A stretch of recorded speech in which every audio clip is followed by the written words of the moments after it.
Équipe B Metal Expo, le premier salon professionnel de la menuiserie française, du 21 au 24 septembre 2021, porte de Versailles à Paris. Nous sommes toujours sur le salon Équipe B Metal Expo, jour 3, 23 septembre. On est en compagnie de Jonathan Barraud. Bonjour Jonathan. Bonjour. Vous êtes délégué général adjoint responsable technique de l'Union des métalliers. Exactement. Alors, on a déjà présenté l'Union des métalliers hier avec vos confrères. On a parlé beaucoup du recrutement, difficultés de recrutement. Avec vous, on va faire un petit tour du côté de la RE 2020, la rénovation énergétique qui arrive à grands pas, 1er janvier 2022, de la REP. Et puis on parlera aussi de l'outil bilan carbone. On commence, si vous le voulez bien, avec cette nouvelle réglementation, attention, énergétique. On parlait de réglementation thermique, c'était la 2012, RT 2012. Tout à fait. Réglementation énergétique 2020, qu'est-ce que ça change ? Alors c'est une réglementation environnementale précisément. Il faut savoir déjà pour un petit historique que, effectivement, comme vous l'avez bien signifié, on a des réglementations thermiques qui existent depuis les années 70 environ. Il y a tous les 5 à 7 ans des mises à jour, on va dire, de ces réglementations thermiques jusqu'à la RT 2012, la fameuse. Et aujourd'hui, en tout cas aujourd'hui, en 2020, aurait dû être pris en compte le volet environnemental. Et du coup, ce qui change par rapport aux autres réglementations thermiques initiales, c'est qu'on va vraiment s'intéresser sur la partie, le volet énergie et le volet carbone spécifiquement. Oui, voilà ce qui change. Le carbone, on ne le prenait pas en compte jusqu'ici. Non. Finalement, et aujourd'hui on se dit attention, on sait que l'urgence est là, l'urgence climatique. Exactement. On en parle un petit peu tous les jours, on a vu quand même pas mal de catastrophes. Il est temps de réduire les fameux gaz à effet de serre et donc à prendre en compte cette empreinte carbone. Tout à fait. Et pour ce faire, il y a plusieurs outils qui existent. Alors déjà, il y a une étude qui s'appelle l'étude E+C- qui a été réalisée sur plusieurs années, donc bien en amont, afin d'aider à définir des seuils. Donc l'étude E+C- a été utile et nécessaire, mais du coup n'est plus spécialement utilisée aujourd'hui. On va vraiment se baser sur différents outils. Le premier étant déjà la méthode de calcul de cette réglementation environnementale. Oui. On avait une méthode de calcul qui était dite statique. Donc pour ce faire, on comparait ce qu'on appelle des fiches de déclaration environnementale et sanitaire d'un produit, d'un ouvrage A par rapport à un ouvrage B, et on comparait les impacts environnementaux, et notamment le bilan carbone via le réchauffement climatique. À savoir que dans ces fiches, il y a plusieurs autres indicateurs. Il y en a presque 30, donc c'est quand même pas mal. Mais on a décidé, en tout cas quand je dis on, c'est le gouvernement, a décidé de se concentrer sur la partie bilan carbone. La méthode de calcul a évolué assez récemment. Finalement, on est passé d'une méthode de calcul dite statique à une méthode de calcul dite dynamique. Mmh. Il y a une volonté non dissimulée et à juste titre du coup de privilégier les matériaux plutôt biosourcés. Pourquoi ? Parce que comme vous l'avez dit, il est très urgent d'agir. Comme il est très urgent d'agir, on va regarder les matériaux qui ont une très très faible empreinte carbone aujourd'hui, voire ceux qui sont même bénéfiques pour la planète.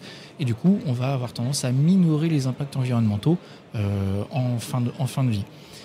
J'ai oublié de préciser quelque chose, justement, que lorsque je parle de fin de vie, justement, on va passer, les FDS vont regarder ce qu'on appelle toute l'analyse de cycle de vie du bâtiment.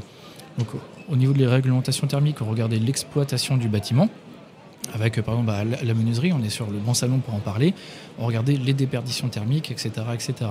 Aujourd'hui, on va regarder tout ce qui se passe de l'extraction de la matière première en amont jusqu'à la déconstruction du bâtiment et même au-delà du périmètre jusqu'au recyclage des différents composants, les éléments qui sont constitutifs du bâtiment. Alors, première question, c'est concernant justement ces matériaux biosourcés. On se dit intuitivement avantage au bois plutôt que peut-être qu'au métal. Quels sont les impacts pour vous qui représentez l'Union des métalliers ? Alors, a priori, on pourrait se dire qu'il y a un impact très conséquent, puisque lorsqu'on regarde les données environnementales, le bois, on a un impact qui est un indicateur qui est négatif, donc qui est positif pour la planète, ce qui veut dire qu'on a très fortement réduit les émissions de carbone. Donc plus l'indicateur est élevé, moins on est bon. Le bois a des indicateurs qui sont négatifs, donc forcément ils sont très très bons, mais il faut mettre ça en parallèle avec les seuils qui seront définis dans la RE 2020. Donc, je rappelle, applicable au 1er janvier 2022 pour la partie bâtiment d'habitation et par contre pour la partie tertiaire au 1er juillet 2022. Ça a son importance. Et donc on a des seuils qui sont définis, qui sont des seuils par équivalent kilogramme CO2 par mètre carré et par an. Donc il faut bien se référer à la taille du bâtiment. Je vais prendre un exemple. Si on a un escalier en bois qui a un impact pour la planète en point de vue CO2, je veux dire n'importe quoi, de moins 10 kg, et un escalier métallique de 1 tonne, si on a un bâtiment qui fait 1000 m² pour cet escalier, on va diviser cette valeur par 1000 parce que c'est lié à la surface. D'accord.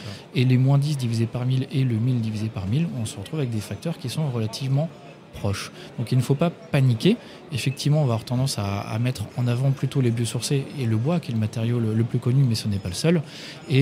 Mais je ne suis pas craintif, puisque à l'échelle du bâtiment, pour la plupart des bâtiments, tout devrait bien se passer. On a quand même quelques craintes au niveau des bâtiments tertiaires, puisque les bâtiments tertiaires sont constitués principalement, notamment au niveau des façades rideaux, des bardages de métal et de verre, et de ce fait, la superficie de ces composants ramenés à la surface du bâtiment est assez conséquente. Et de ce fait, on a tendance à avoir des écarts qui peuvent se creuser sur ces indicateurs.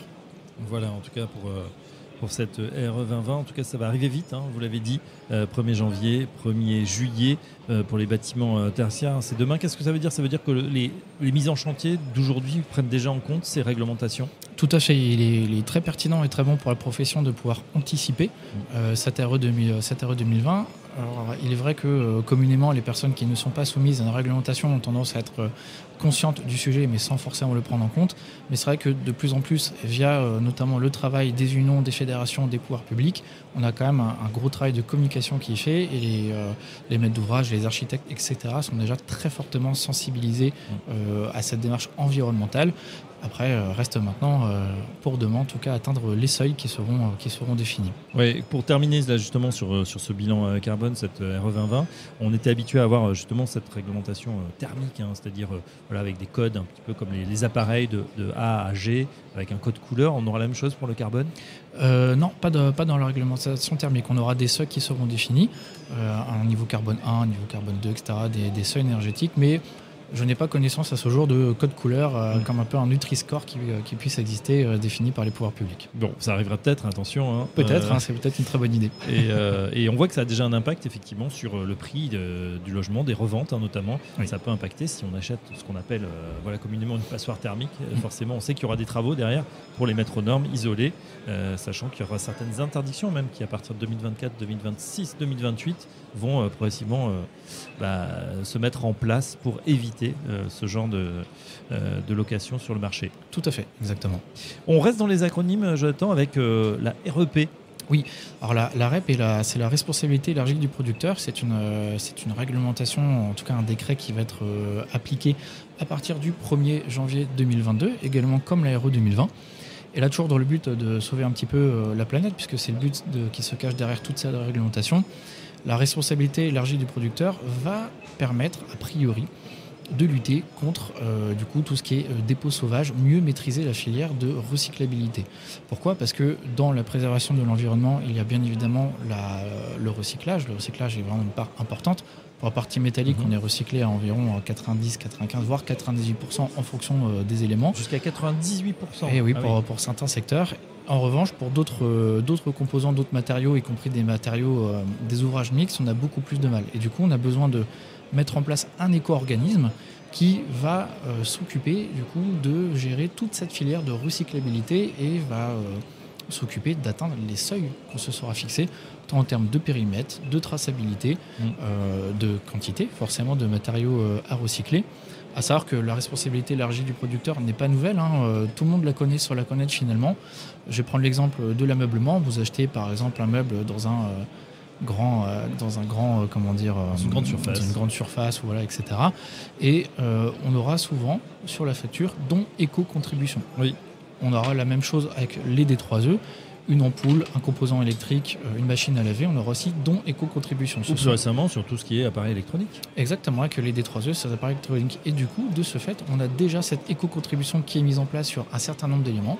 Elle est tout simplement nouvelle dans le monde du bâtiment. Quelques centimes, en tout cas pour les biens de consommation courante, j'allais dire, on le voit, c'est quelques centimes, 1, 2, 3 centimes. Est-ce que ce sera dans le même ordre d'idée pour...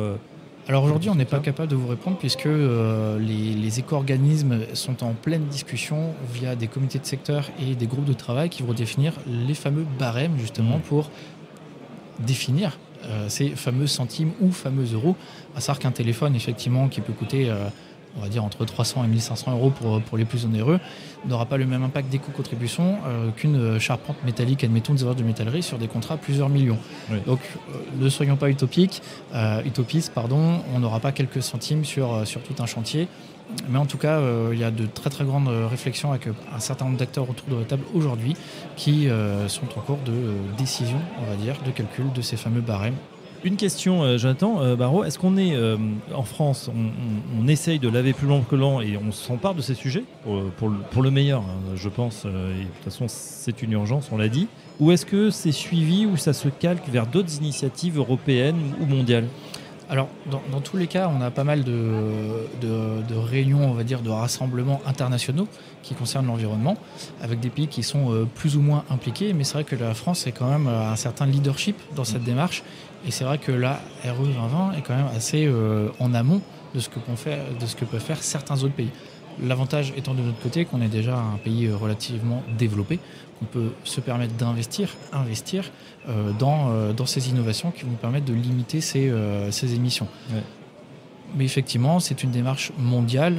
Il ne faut pas se leurrer. Si seule la France réalisait ses efforts environnementaux, on n'irait pas très très loin. On a besoin du soutien de la France, de la nation, donc de l'Europe et de l'international dans son global. Bien sûr, on ne peut rien faire tout seul, enfin c'est compliqué. C'est plus compliqué. On termine avec l'outil bilan carbone. De quoi s'agit-il, Jonathan Barraud ? Tout à fait. Donc au niveau de l'Union des métalliers, on a différentes commissions. Dans ces différentes commissions, on a la commission technique et dans cette commission technique, on a un peu plus d'une dizaine de groupes de travail. Et dans l'un de ces groupes de travail, on a réfléchi et on est en train de construire un outil qu'on appelle bilan carbone pour l'instant, mais il faudra qu'on lui trouve un nom un peu plus approprié, qui permet de réaliser un bilan carbone de l'entreprise, comme son nom l'indique, notamment basé sur les comptes de classe 6 des entreprises spécifiquement liées à la métallerie. Donc, on pourra savoir quel est l'impact environnemental, mais après on a décidé de définir quels sont les postes sur ces différentes lignes comptables finalement sur lesquels on pouvait agir réellement. Et du coup on propose via cet outil différents scénarios qui vont nous permettre qui vont permettre aux entreprises de dire tiens, si je change tel usage, si j'investis dans tel équipement, je vais pouvoir diminuer mon empreinte carbone au sein de l'entreprise, tout simplement, pas forcément au niveau du bâtiment, mais au sein de leur propre entreprise, et avoir un calcul financier qui est derrière. Effectivement, on aura des solutions qui seront plutôt soit quantitatives, soit qualitatives, certaines qui seront juste un changement d'usage dans l'entreprise, d'autres qui feront appel à des investissements. Donc on a essayé de corréler ce gain environnemental par rapport à un gain ou une perte aussi économique pour l'entreprise qu'elle se doit d'amortir. Donc le but est vraiment de rentrer un petit peu dans une démarche RSE qui est vraiment une démarche très entre guillemets à la mode, mais complètement nécessaire, la responsabilité sociétale des entreprises, qui nous permet de se dire où on en est aujourd'hui, comment je peux faire mieux pour mes employés, pour la société et pour le monde au sens général. Et cet outil s'inscrit dans cette démarche d'avoir des entreprises de plus en plus propres et basées toujours sur la base du volontariat, non pas via une réglementation, mais sur tout simplement une démarche collective qui, on l'espère, aura une conscience globale assez impactante. Et oui. Est-ce que justement quand on présente cet outil, quel est le retour quand vous présentez, vous à l'Union des métalliers, les adhérents ? Alors pour l'instant, il est toujours en cours de développement, donc on le présente dans un comité très restreint. On est en phase d'optimisation, on essaie de le rendre ergonomique aussi, parce que si on veut que l'outil soit utilisé, il se doit d'être simple et ergonomique. Au sens là, bien évidemment, si on a des centaines de lignes à remplir, personne n'ira. Donc pour l'instant, les personnes qui l'a présenté en comité restreint trouvent l'outil d'une pertinence assez marquante. Et on prend pour l'instant tous les commentaires justement pour essayer de l'optimiser. Et comme c'est un outil qui est créé notamment dans le groupe de travail par des entreprises de métallerie, pour des métalleries, il sera a priori très fortement adapté à une grande majorité de nos adhérents. Eh bien, écoutez, on a hâte que ça sorte en réel. Nous aussi. On fera effectivement le bilan de ce bilan, cet outil bilan carbone. En tout cas, on voit que ça bouge sur ce monde, sur ces métiers. Beaucoup d'innovations. Bien sûr, une adaptation à cette réglementation qui est peut-être un peu plus dure que ce qu'on faisait avant, mais qui, on le comprend, c'est même pas un mal nécessaire. C'est aussi s'améliorer, améliorer ses techniques de production et puis être conscient évidemment des enjeux. Un grand merci, Jonathan Barraud, c'était très clair. Délégué général adjoint, responsable technique de l'Union des métalliers, et à très bientôt sur Bâti Radio. À très bientôt, merci à vous. Au revoir. Équipe B Metal Expo, le premier salon professionnel de la menuiserie française du 21 au 24 septembre 2021, porte de Versailles à Paris. Les rendez-vous du pôle fenêtre.